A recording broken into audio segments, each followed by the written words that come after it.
এই সময় থেকে সন্তান লালন পালন পর্যন্ত তার অনেক সমস্যা, অনেক হয়রানি, অনেক ঝুঁকির মধ্যে সে জীবন কাটায়। এই ঝুঁকির সময় সরকারের নিরাপত্তা দেওয়া সরকারের দায়িত্ব। আমি এখানে অনেক বোনেরা অনেক দাবি নিয়ে এসছেন, অনেকে লেখাও আমাদের পোস্টারগুলো, লিফলেটগুলো দেখবেন। সেখানে আমি আরেকটা বিষয় বলতে চাই, সেটা হলো প্রবাসী নারী শ্রমিকের জন্য। প্রবাসী নারী শ্রমিকেরা আমাদের দেশে তাদের পরিবারের জন্য, এই দেশের জন্য তারা কষ্ট করে যাচ্ছে।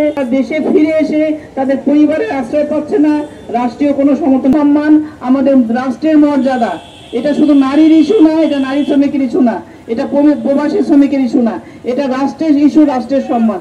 এই নারীকে প্রশিক্ষিত না করে যদি যথাযোগ্য সম্মানে যদি তার নির্ধারিত কাজে না দেওয়া যায়, তাহলে নারী শ্রমিক পাঠানোর কোনো দরকার নাই। তারা দেশে বিদেশে যাবে, তাদের আমাদের বৈদেশিক মুদ্রা আনবে, কিন্তু তাদেরকে তারা হয়রানি নিগৃহীত হয়ে আসবে, তারা লাশ হয়ে দেশে ফিরবে। এটা আমরা কেউ প্রত্যাশা করি। নিশ্চিত করতে প্রয়োজনীয় আইন করতে হবে। যৌনজীবীদের উপর হয়রানি বন্ধ ও তাদের নিরাপত্তা ও অধিকার নিশ্চিত করতে প্রয়োজনীয় আইন করতে হবে। অংশগ্রহণের জন্য প্রয়োজনীয় প্রশিক্ষণ নিশ্চিত করতে হবে।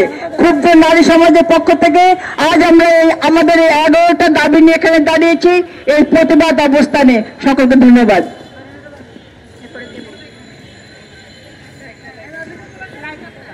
এরপরে সংহতি বক্তব্যের জন্য আহ্বান জানাচ্ছি লাইকা বশিরকে, সাংস্কৃতিক